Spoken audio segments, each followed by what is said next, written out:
Hi friends, welcome back to my channel. இன்றைக்கி நம்ம சேனலில் பார்க்க போகிறது சூப்பரான டேஸ்ட்டில் 10 நிமிஷத்தில் KFC ஸ்டைல் பாப்கார்ன் சிக்கன் செம்மையாக எப்படி ப்ரிப்பேர் பண்ணலான்னு பார்க்க போகிறோம். அதுக்கு முன்னாடி இப்போ தான் என்னோடய சேனல் முதல் முறையாக பார்க்குறீங்கன்னா சப்ஸ்கிரைப் பண்ண மறந்துடாதீங்க. கூடவே பெல் சிம்பிளையும் ப்ரெஸ் பண்ணிக்கோங்க. அப்போ தான் என்னோடய அடுத்தடுத்த வீடியோ உங்களுக்கு நோட்டிஃபிகேஷனில் கிடைக்கும். இப்போ வாங்க வீடியோக்குள்ளே போயிடலாம். இதுக்காக நான் 1/2 kg போன்லெஸ் சிக்கன் எடுத்திருக்கேன். இதில் 1 டீஸ்பூன் அளவுக்கு இஞ்சி பூண்டு பேஸ்ட்டு, 1 டீஸ்பூன் மிளகாத்தூள், 1/2 டீஸ்பூன் மிளகுத்தூள், 1/2 டீஸ்பூன் ஆரிகானோ ஸ்பைஸ், 1 டீஸ்பூன் உப்பு, இது எல்லாத்தையும் சேர்த்துட்டு இது கூட 1/2 கப் அளவுக்கு மோர் சேர்த்துக்கிறேன், பட்டர் மில்க்கு. இப்போ இந்த கலவை எல்லாத்தையும் நல்லா ஒன்றா கலக்கி எடுத்துக்கலாம். இதுதான் சிக்கனுக்கு மேரினேஷன். இப்போ இதை நம்ம கவர் பண்ணிவிட்டு 2 to 3 hours ஊற வச்சுருங்க. மினிமம் 1 hour ஆகுது கண்டிப்பாக ஊறி இருக்கணும். இப்போ நான் இந்த கலவையை ஃப்ரிட்ஜில் வச்சிடுறேன். நான் இன்றைக்கி 2 hours ஊற வச்சுருக்கேன் என்னோடய சிக்கனை. நீங்களும் 1 hour மேலே ஊற வைங்க. அட்லீஸ்ட் 1 hour ஆகுது ஊறி இருக்கணும். அப்போ தான் அந்த சிக்கன் வந்து நல்லா டெண்டரியாக சாப்பிட்றதுக்கு நல்லாயிருக்கும்.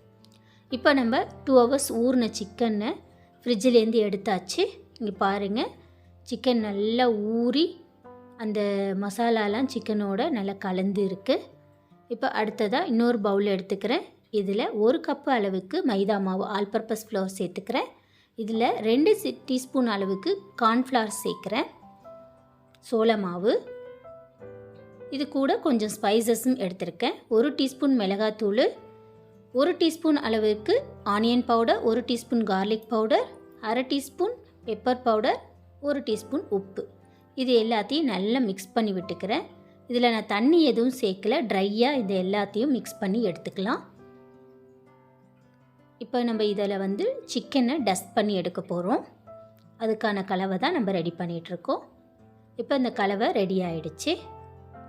நம்ம மேரினேட் பண்ணி வச்சுருந்த சிக்கன் இருக்கு இல்லையா, இதில் நம்ம 1 முட்டையை சேர்த்துட்டு இதை நல்லா கலக்கி விட்டுக்கலாம். முட்டையை வந்து நம்ம கையால் நல்லா பீட் பண்ணி விட்டு சிக்கனோட மிக்ஸ் ஆகிற அளவுக்கு நல்லா கலந்து விட்டுக்கோங்க. இப்போ இந்த சிக்கன் பீசஸை ஒன்று ஒன்றா நம்ம ரெடி பண்ணி வச்சுருந்த இந்த மாவில் போட்டுக்கலாம். தனித்தனியாக போடுங்க. ஒன்று ஒட்டிடுச்சின்னா நமக்கு டஸ்ட் பண்ணி எடுக்கிறது ரொம்ப கஷ்டமாக இருக்கும். இந்த மாதிரி செப்பரேட்டாக ஒரு பீசஸாக போட்டுக்கோங்க. இதுக்கப்புறமா இதை மாவில் நல்லா உருட்டி விட்டு எடுத்துக்கலாம். இந்த மாதிரி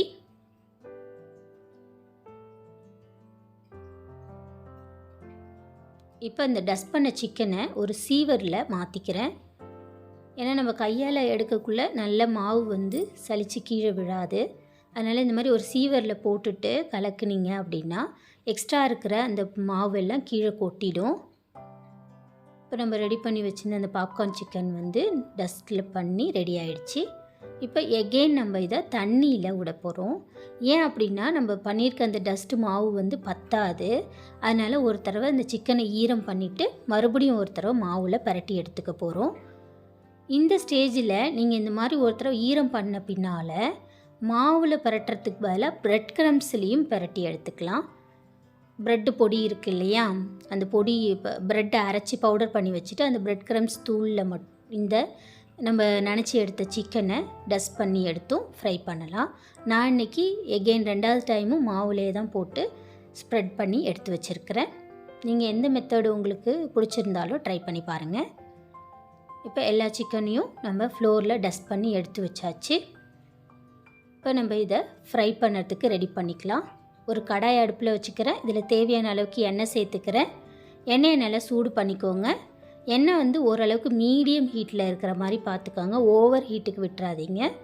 மீடியம் ஹீட்டில் ஃப்ளேம் வச்சுக்கிட்டு இப்போ நம்ம ரெடி பண்ணி வச்சுருந்த பாப்கார்ன் சிக்கனை ஒன்றா இதில் போட்டுடலாம். ஒரேடியாக ஒட்டு மொத்தமாக சேர்க்காதீங்க. 1 by 1 தனித்தனியாக சேருங்க. அப்போ தான் தனித்தனியாக ஃப்ரை ஆகி வரும், ஒட்டிக்காமல். இதை வச்சுட்டு ஒரு 2-3 நிமிஷம் வெயிட் பண்ணுங்கள். அதுக்கப்புறம் கரண்டியை வச்சு கலக்கி விடுங்க.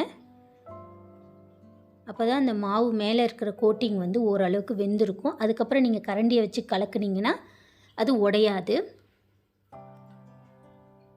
இந்த மாதிரி மீடியம் ஹீட்டில் வச்சுட்டு 5 to 10 மினிட்ஸுக்கு ஆயிலில் நல்லா ஃப்ரை பண்ண விடுங்க.